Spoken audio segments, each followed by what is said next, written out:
We are one-on-one with Iowa Senator Joni Ernst. We'll have her thoughts on whether fellow Iowa National Guard members, along with a statewide website, could make vaccinating residents more efficient, plus those intense moments as she sat inside the U.S. Capitol building as rioters broke through. And in the Insider's Quick Six, some high hopes for Iowa State. From your local election headquarters, this is the Insiders with Dave Price. Welcome to the Insiders. Iowa Governor Kim Reynolds stopped her plan with Microsoft that had hoped to address a frustrating problem right now. Could that company develop a statewide website to help people schedule a COVID-19 vaccine appointment? Now, other states like Minnesota, Florida, and Wisconsin, they all use a statewide site to try to make it easier for people to book that appointment. I asked U.S. Senator Joni Ernst if Iowa should figure this out too, rather than keeping the burden on local health departments and pharmacies.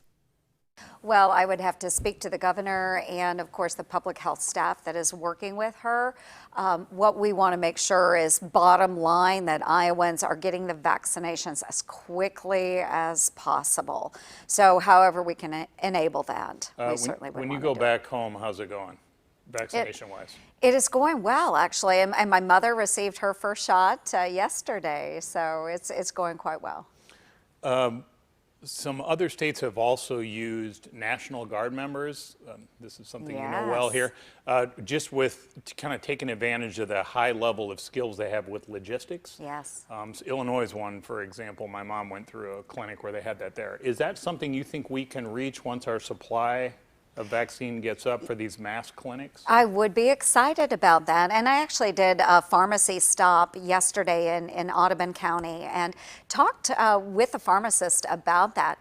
And the concern would be, make sure that we have the appropriate medical staff there, so as those vaccinations are being delivered or given, should there be any reactions or there's questions that need to be answered, they're available to do that. But certainly with the logistics portion of delivery of those vaccinations, setting up those sites, you know how I feel about the National Guard, and I know that our Iowa Guardsmen would be able to do that. But we do have to make sure that we've got enough vaccinations in order to do it. So what's the deal with this supply? You all have been talking to the administration about why we can't get a higher level. Obviously, there's a scarcity of this nationwide, but can our state's share go up, and do you know why it has not been higher? Well, and that's what we are diving into. There has been a question about our allocation coming from the federal government.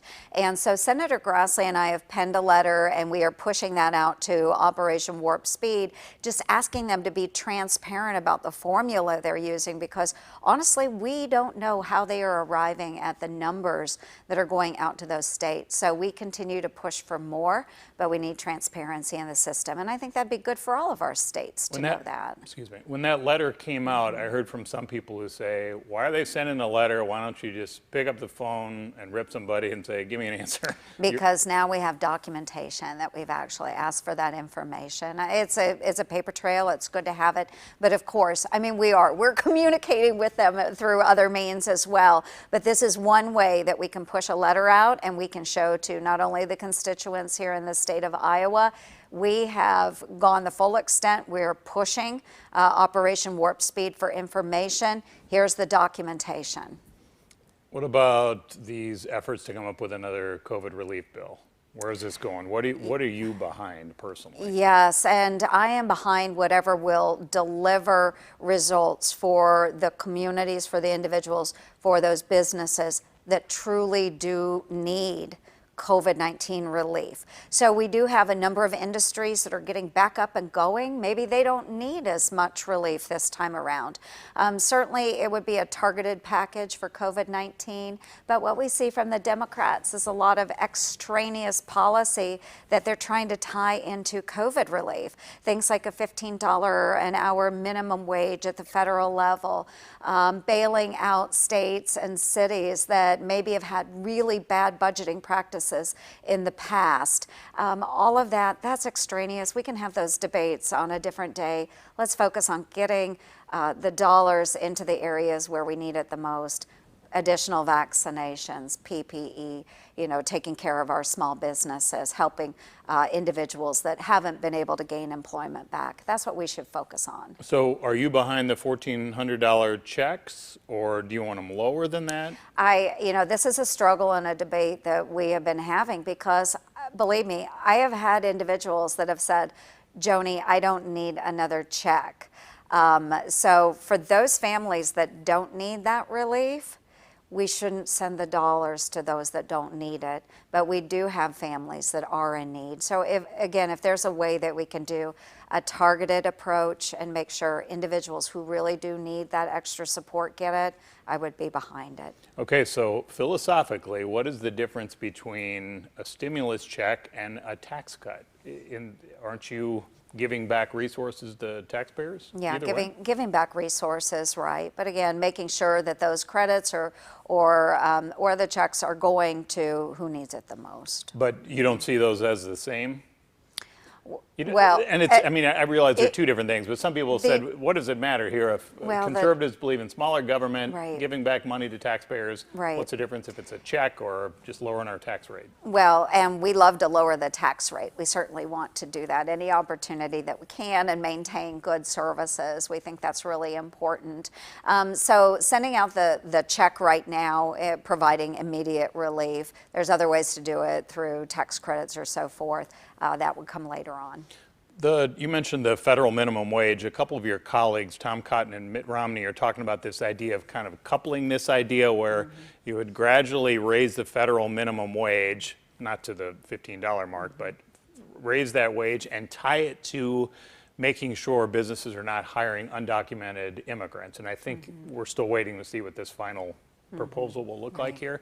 Is that kind of a combination kind of deal? Do you see that as a way to have a little more chance to get through and bring conservatives on board? Well, I think it's an opportunity for discussion, and we haven't seen that coming from the Democratic Party. I mean, they just threw out $15 minimum wage at the federal level. And I've said this many times over, while that might be great for Los Angeles or New York City, it doesn't work for Red Oak, Iowa.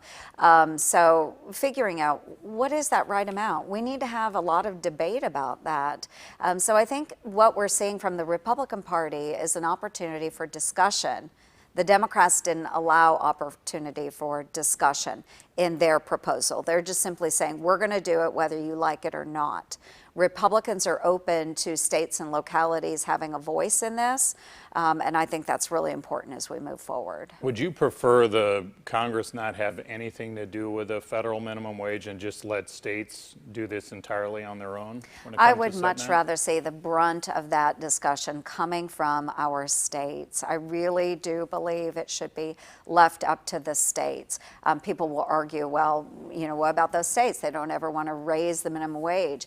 Well, I understand that, but again, our states know what is best for their populations. Cost of living varies greatly between like our Midwestern states and those on the coasts. And so just setting a very high level of a minimum wage across the board, it's going to run our small businesses out of business, bottom line.